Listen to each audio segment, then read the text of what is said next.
In the shadowed bayous of Louisiana, where ancient oak trees draped in Spanish moss whisper secrets of a darker time, lies a truth so devastating it was buried for over 180 years. The Beauregard plantation, once sprawling across 3,000 acres of sugarcane fields in St. James Parish, held within its borders not just the labor of the enslaved, but the darkest crime imaginable. A master's murder of an enslaved mother, witnessed only by her 10-year-old daughter. The year was 1844, when Louisiana's sugar empire was built on the backs of over 120,000 enslaved souls. Among them was a young girl named Celeste, whose testimony would remain hidden in courthouse archives, silenced by fear, money, and the complicity of an entire community.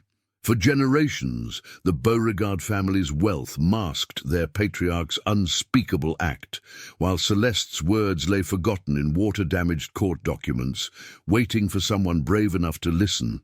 What began as routine genealogical research in 2023 became an archaeological excavation of conscience when a historian discovered fragments of witness testimony that should never have survived. The pages, yellowed and barely legible, contained the voice of a child whose mother was beaten to death in a barn while she watched through a crack in the wooden planks. But this was not just another tale of plantation brutality. This was premeditated murder, covered up by judges, lawyers, and neighbors who chose silence over justice. Now, as historians piece together court records, property deeds, and the oral traditions passed down through generations of descendants, Celeste's truth finally emerges from the shadows. Her story illuminates not just one family's horror, but the systematic machinery of violence that protected the wealthy while erasing the voices of the vulnerable. In the burned remains of courthouse files and the whispered memories of the descendants who never forgot, we find proof that some secrets are too powerful to stay buried forever. Chapter 1. The Discovery in the Archives. Há 181 anos, em uma plantação isolada no interior da Louisiana, documentos militares e registros locais mencionaram um caso tão perturbador que acabou enterrado em silêncio. Celeste Dubois, uma menina escravizada de apenas 10 anos, desapareceu dos registros oficiais, mas não da memória oral da comunidade. A ausência deixou cicatrizes profundas, marcando gerações com um trauma silencioso que só agora começa a ser revelado. Before continuing, subscribe and hit the notification bell. Here we unearth secrets buried by official history and give voice to what was silenced. Dr. Margaret Coleman never expected her routine research into antebellum sugar plantation records would uncover one of Louisiana's most horrifying buried truths. Working through water-damaged court documents in the St. James Parish courthouse basement during the summer of 2023, she stumbled upon a manila folder marked simply Beauregard Estate, 1844, pending investigation. The pages inside were barely legible, eaten by moisture and time, but what she could decipher made her hands tremble. The fragments revealed testimony from a child witness in what appeared to be a murder investigation that was never completed. The name Celeste appeared repeatedly, along with phrases like "saw master strike mama with iron rod" and "blood on barn floor." Most shocking was a notation in the margin, written in different handwriting. Case dismissed. Insufficient evidence. Family contributed $500 to courthouse reconstruction fund. Dr. Coleman had spent 15 years researching slavery in Louisiana, but she had never encountered anything like this. The Beauregard plantation was well documented in historical records as one of St. James Parish's most prosperous sugar estates, operated by Jean-Baptiste Beauregard and his family. The plantation's records showed they enslaved an average of 140 people between 1836 and 1850, making it one of the larger operations in the region. What made this discovery so disturbing was not just the crime itself, but the deliberate erasure that followed. Cross-referencing with other courthouse records, Dr. Coleman found that several documents related to the Beauregard family from 1844 had been mysteriously lost in a fire that occurred in 1847, a fire that seemed to have selectively destroyed only certain files while leaving others from the same period intact. The more she dug, the more systematic the cover-up appeared. Property transfer records showed the Beauregard family sold the plantation in 1845, just 1 year after the alleged incident, and moved to New Orleans, where they invested heavily in shipping and banking. Their rapid departure from a previously profitable agricultural operation suggested they were fleeing something more than economic hardship. As Dr. Coleman carefully photographed each damaged page with her phone. She realized she was holding evidence of not just a murder, but an entire community's conspiracy of silence. The testimony fragments suggested that Celeste had been the only witness to her mother's death, and that her account had been dismissed by authorities who were either corrupted by Beauregard money or simply unwilling to believe the word of an enslaved child against a white plantation owner. Chapter 2. The Beauregard Empire.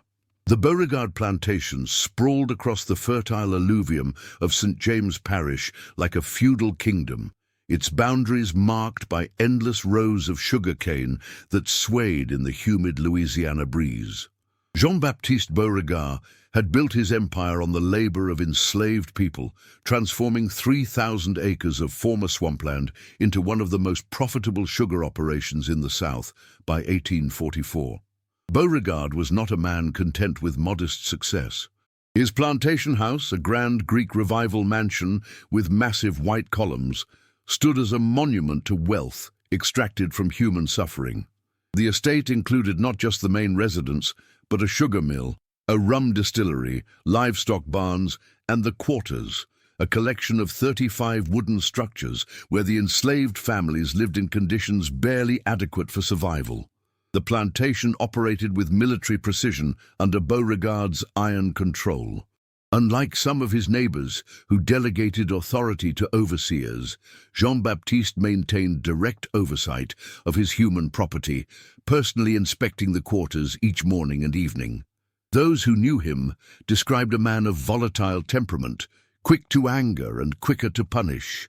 His wife, Marie-Claire Beauregard, was said to be a cold, calculating woman who managed the household enslaved workers with particular cruelty. Among the 140 enslaved people at Beauregard in 1844 was a woman named Josephine, purchased from a failing plantation in Natchitoches Parish in 1841, along with her 7-year-old daughter Celeste.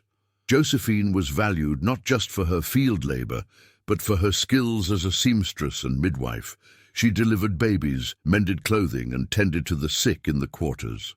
Her daughter Celeste was noted in the plantation records as bright and quick to learn, suggesting she may have been taught to read by Josephine despite laws forbidding enslaved literacy. The Beauregard plantation records, preserved in the Louisiana State University archives, paint a picture of systematic exploitation that went beyond typical plantation operations. Unusual entries appear in the account books for 1843-1844, including payments to local doctors for discretionary services and purchases of lime in quantities far exceeding what would be needed for agricultural purposes. These cryptic entries would later take on sinister significance. Neighbors later recalled that Jean-Baptiste had become increasingly erratic in the months leading up to the incident. Father Antoine Duclos, the local Catholic priest who ministered to both the white and enslaved populations, noted in his private journal that Beauregard had stopped attending Mass and had forbidden the priest from conducting services in the quarters, an unusual restriction that broke with common practice on Louisiana plantations. The sugar harvest of 1844 had been particularly brutal. Records show that 3 enslaved people died during the grinding season, an unusually high mortality rate that raised eyebrows among neighboring planters.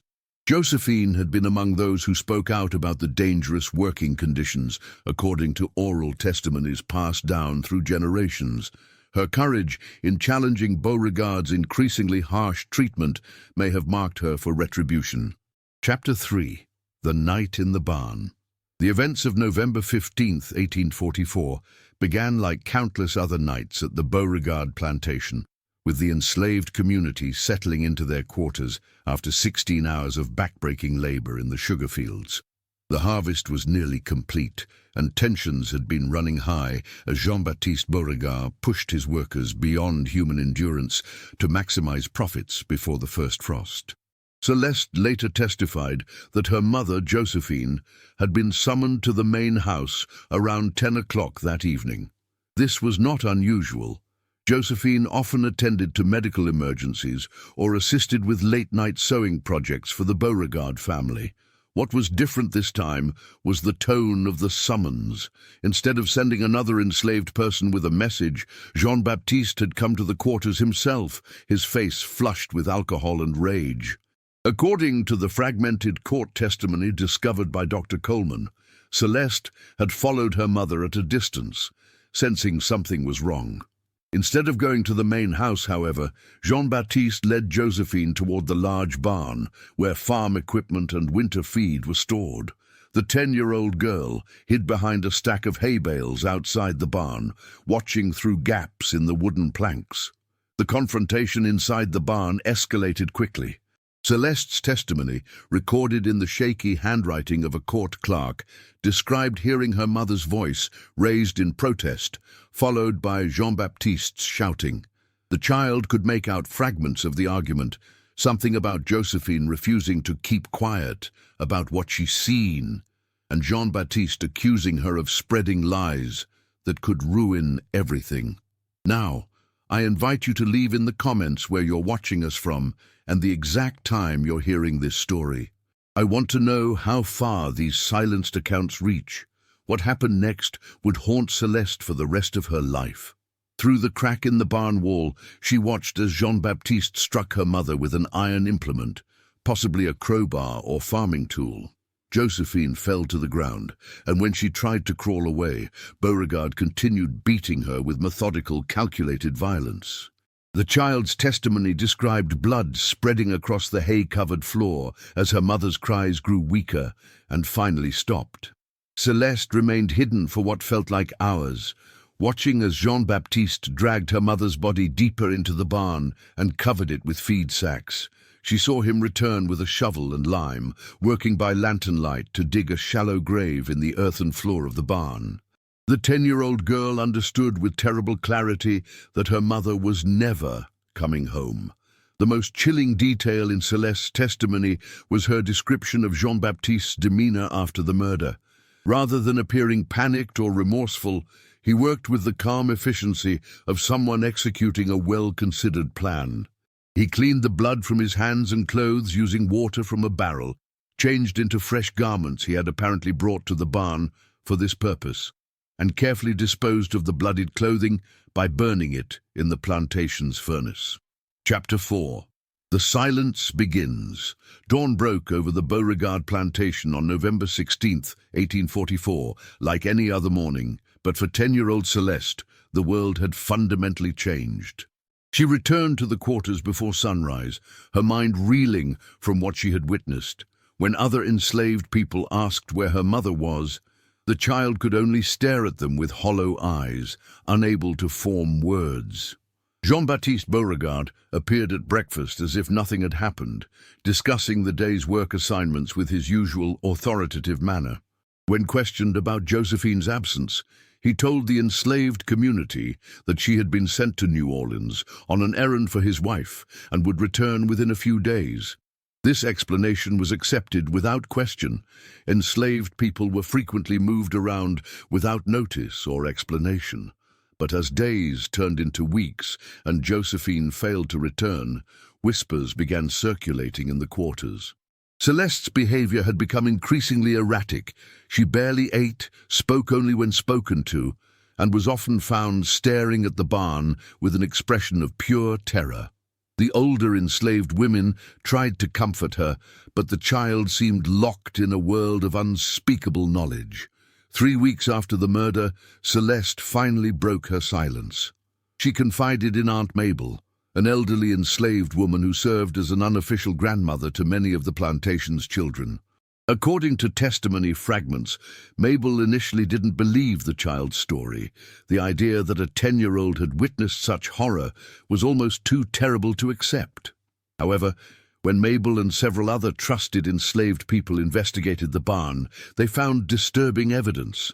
The earthen floor showed signs of recent digging, and despite Jean-Baptiste's efforts to clean up, traces of blood remained on some of the wooden beams. Most damning was the discovery of a piece of Josephine's distinctive head wrap buried under a pile of feed sacks. The enslaved community faced an impossible choice. They knew that accusing a white plantation owner of murder would likely result in their own deaths or sale to even harsher masters. Louisiana law prohibited enslaved people from testifying against white people, and even free people of color had limited legal rights. Yet they also knew that Josephine's killer was walking free, and that Celeste carried a burden no child should bear. The decision to seek help came when Father Antoine Duclos made his monthly visit to conduct services in the quarters. Aunt Mabel approached the priest privately, sharing Celeste's story and the evidence they had discovered. Father Duclos was horrified, but he also understood the dangerous position this knowledge placed everyone in. Father Duclos faced his own moral crisis. Church doctrine demanded he report crimes to civil authorities, but he knew that in antebellum Louisiana, accusations against prominent white families were rarely taken seriously, especially when the accusers were enslaved people. Nevertheless, his conscience would not allow him to remain silent about a child's murder testimony. Chapter 5. The Conspiracy of Silence. Father Antoine Duclos spent 3 sleepless nights praying and wrestling with his conscience before deciding to approach the civil authorities with Celeste's testimony. On December 8, 1844, he rode to the St. James Parish Courthouse and requested a private meeting with Judge Armand Thibodeau, a man known for his fairness in legal matters involving the enslaved population. Judge Thibodeau listened to Father Duclos' account with growing unease. The priest presented not just Celeste's testimony, but also the physical evidence discovered by the enslaved community: the disturbed earth in the barn, traces of blood on the wooden beams, and Josephine's head wrap. The judge agreed to open a preliminary investigation, but warned that prosecuting a prominent planter would require overwhelming evidence. The investigation that followed was a masterclass in corruption and intimidation. Within hours of Judge Thibodeau initiating the inquiry, word had somehow reached Jean-Baptiste Beauregard. The planter appeared at the courthouse that same afternoon, accompanied by his lawyer, Monsieur Émile Fortier, and armed with character references from some of Louisiana's most powerful sugar barons. Beauregard's defense was both simple and effective. He painted Josephine as a runaway slave who had fled the plantation, and Celeste as a traumatized child whose imagination had created a fantasy to explain her mother's disappearance. He produced forged documents suggesting Josephine had been caught attempting to escape before, and claimed the blood evidence in the barn came from butchering livestock. More damning was Beauregard's political connections. His family had contributed significantly to local political campaigns, and his sugar processing operation provided employment for dozens of free white workers in the parish. Judge Thibodeau found himself under intense pressure from other prominent families who feared that prosecuting Beauregard would set a dangerous precedent, allowing enslaved testimony against white masters. The legal system's response was swift and ruthless. Rather than conducting a thorough investigation of the barn, authorities accepted Beauregard's explanation without examining the physical evidence. Celeste was never allowed to give formal testimony. Louisiana law prohibited enslaved people from testifying against white people in criminal proceedings, and she was deemed too young and traumatized to be reliable anyway. Within 2 weeks, the investigation was quietly closed. The official record stated that no credible evidence was found to support allegations against Jean-Baptiste Beauregard, and that the alleged victim, Josephine, appears to have absconded from the plantation and her current whereabouts are unknown. The case files were sealed and buried in the courthouse archives, where they would remain untouched for 179 years. Father Duclos was transferred to a remote parish in northern Louisiana just 1 month after reporting the crime. Church records indicate this was a routine reassignment, but the timing was hardly coincidental. Before leaving, he made one final entry in his private journal. "I have failed in my duty to God and to the innocent. May the Almighty forgive what man will not acknowledge." Chapter 6. The Price of Truth. The aftermath of the failed investigation brought swift and terrible consequences for those who had dared to speak the truth. Jean-Baptiste Beauregard understood that the enslaved community possessed dangerous knowledge, and he moved quickly to eliminate any remaining threats to his secret. Aunt Mabel, the elderly woman who had first believed Celeste's story and helped uncover evidence in the barn, died suddenly in January 1845. The plantation records list her death as natural causes, old age, but other enslaved people whispered that she had been healthy just days before falling mysteriously ill. Her symptoms, violent vomiting and convulsions, were consistent with poisoning, though no investigation was ever conducted. The other enslaved people who had knowledge of Josephine's murder were systematically sold to distant plantations throughout early 1845. Beauregard claimed this was merely routine business reorganization, but the pattern was clear. Anyone who might corroborate Celeste's testimony was being permanently removed from the plantation. Within 6 months, the girl found herself surrounded by strangers who knew nothing of her mother's fate. Celeste herself survived, but at a terrible cost. The traumatized child was moved from fieldwork to housework, where she could be kept under constant supervision by Marie-Claire Beauregard. The plantation mistress took a particular interest in ensuring Celeste understood the consequences of telling lies about the master's family.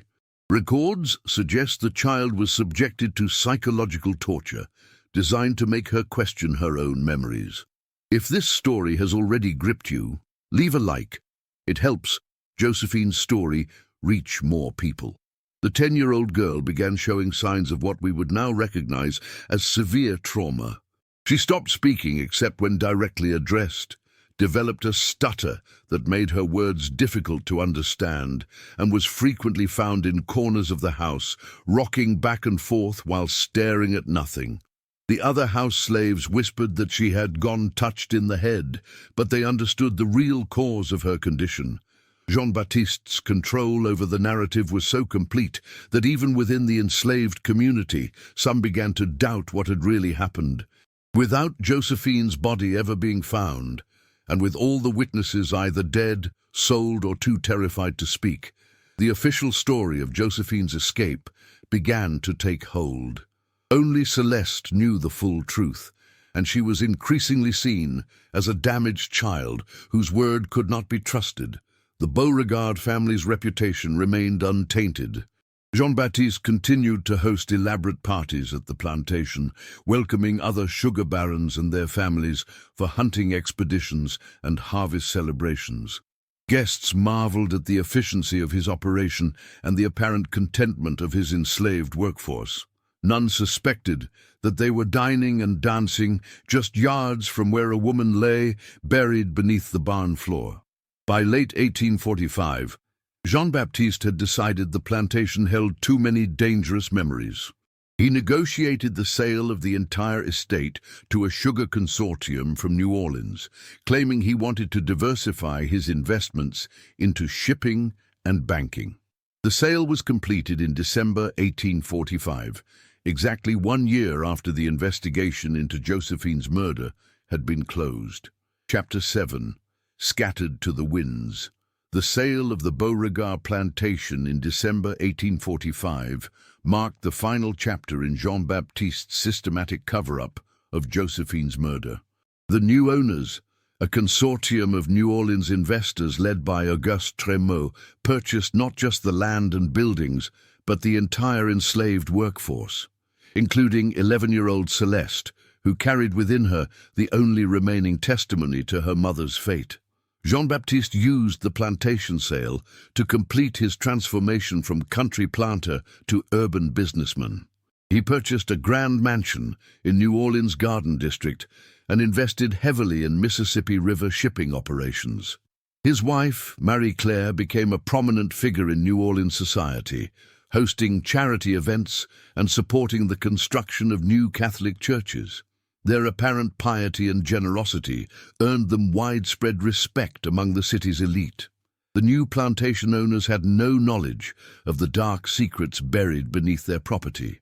Auguste Trémaux was a practical businessman who focused on maximizing sugar production while minimizing costs. He implemented efficiency improvements that required extensive renovation of the plantation buildings, including the barn where Josephine's body lay, hidden beneath the earthen floor. During the renovation work in spring 1846, construction workers discovered what appeared to be human remains buried in the barn floor. However, without any context for their significance, the bones were assumed to be those of an enslaved person who had died of natural causes and been buried according to plantation custom. The remains were quietly reinterred in the plantation cemetery, with no investigation or record of their discovery. Celeste witnessed this reburial from a distance, understanding with heartbreaking clarity that her mother's bones were finally being laid to rest. But the child was powerless to identify the remains or explain their true significance. Her speech difficulties had worsened under the trauma, and the new plantation management viewed her as mentally deficient, suitable only for the simplest household tasks. The girl's condition continued to deteriorate throughout 1846. She suffered from what plantation records described as fits and spells, episodes we would now recognize as panic attacks triggered by her suppressed trauma. The plantation's doctor, Dr. Henri Boudreau, recommended that Celeste be sold to a family in need of a house servant, claiming that a change of environment might improve her mental state. In September 1846, Celeste was sold to the Landry family in Baton Rouge for the unusually low price of $200, about half the typical value of an enslaved child her age. The Landrys were a middle-class family who needed domestic help and were willing to take on a child with mental difficulties at a reduced price. They had no knowledge of Celeste's traumatic history or the terrible secret she carried. The Landry household offered Celeste her first experience of relative kindness in nearly 2 years. Madame Eugénie Landry was a devout Catholic who treated her enslaved workers with more humanity than was typical of the era. Under this gentler treatment, Celeste began to show signs of recovery. Her speech improved slightly, and the frequent panic attacks became less severe. Chapter 8. Echoes Through Time. As Celeste slowly began to heal in the Landry household, the truth about her mother's murder seemed destined to die with her. Jean-Baptiste Beauregard had successfully erased all official records of the crime, eliminated witnesses, and relocated to a new life where his reputation remained unblemished. The conspiracy of silence appeared complete. However, truth has a way of surviving even the most systematic attempts at erasure. In the quarters of plantations throughout Louisiana, enslaved people passed down stories in whispered conversations that white masters never heard. The tale of Josephine's murder and her daughter's testimony became part of an oral tradition that would persist long after emancipation. Celeste herself began to find her voice again under Madame Landry's relatively kind treatment. By 1848, she was able to speak more clearly about her experiences, though she remained deeply traumatized. She confided her story to other enslaved people in the Landry household, who were horrified by what she had endured. These confidants helped preserve Celeste's testimony, recognizing its historical importance even when official justice seemed impossible. The California gold rush of 1849 brought unexpected changes to Louisiana's enslaved population as some masters sold people to finance westward ventures. Celeste found herself sold once again, this time to a family preparing to relocate to Texas. At age 15, she was separated from the only stable home she had known since her mother's murder, carrying her secrets to yet another new environment. During the 1850s, as tensions over slavery intensified nationally, stories like Celeste's took on new significance. Abolitionists traveling through the South collected testimonies from enslaved people, and several recorded versions of Josephine's murder story appear in anti-slavery pamphlets published in the North. However, these accounts were dismissed by Southern authorities as abolitionist propaganda, designed to discredit the plantation system. Jean-Baptiste Beauregard's wealth and influence continued to grow throughout the 1850s. His shipping investments proved extremely profitable, and he became one of New Orleans' most prominent businessmen. He served on the boards of several banks and charitable organizations, and his donations helped fund the construction of hospitals and schools. His public image as a pillar of the community provided perfect cover for his past crimes. The irony was not lost on those who knew the truth. Father Duclos, despite his transfer to northern Louisiana, continued to document what he knew about the Beauregard case in his private journals. He wrote extensively about the moral corruption that allowed wealthy men to literally get away with murder while positioning themselves as community leaders and religious benefactors.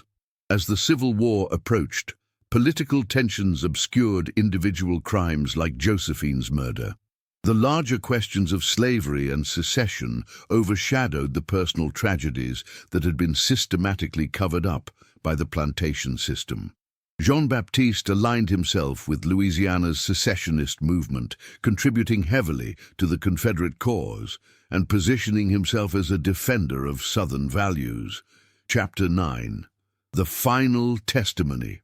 The Civil War brought chaos to Louisiana that would ultimately expose secrets the plantation system had fought to keep buried. Union forces occupied New Orleans in 1862, and with them came opportunities for enslaved people to finally tell their stories without fear of immediate retaliation.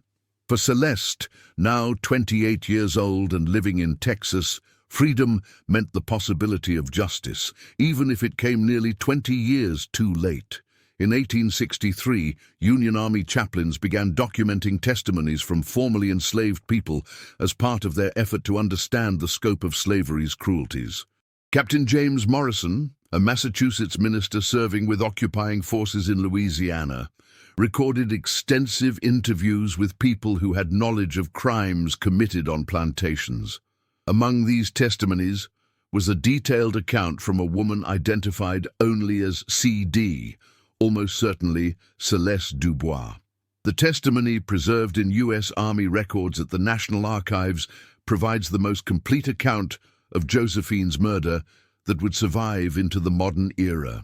Celeste, now an adult with 2 decades to process her trauma, was able to provide precise details about the night of November 15, 1844, including descriptions of Jean-Baptiste's premeditated actions and the systematic cover-up that followed. Captain Morrison was so disturbed by Celeste's account that he attempted to pursue justice through military courts. However, he discovered that Jean-Baptiste Beauregard had died of yellow fever in New Orleans in 1861, taking his secrets to the grave. Marie-Claire Beauregard had fled to France with their remaining wealth when Union forces occupied the city, placing her beyond the reach of American justice. Inscreva-se no canal para conhecer mais histórias proibidas e esquecidas. Obrigado por acompanhar o caso de Celeste e Josephine. Nos vemos no próximo vídeo. The end of slavery did not bring Celeste the peace she sought. She spent her remaining years in Texas working as a seamstress and midwife, skills she had learned from her murdered mother. She never married or had children, telling friends that she could not bear to bring life into a world where such evil existed. She died in 1891 at age 57, taking her memories to a pauper's grave in Houston.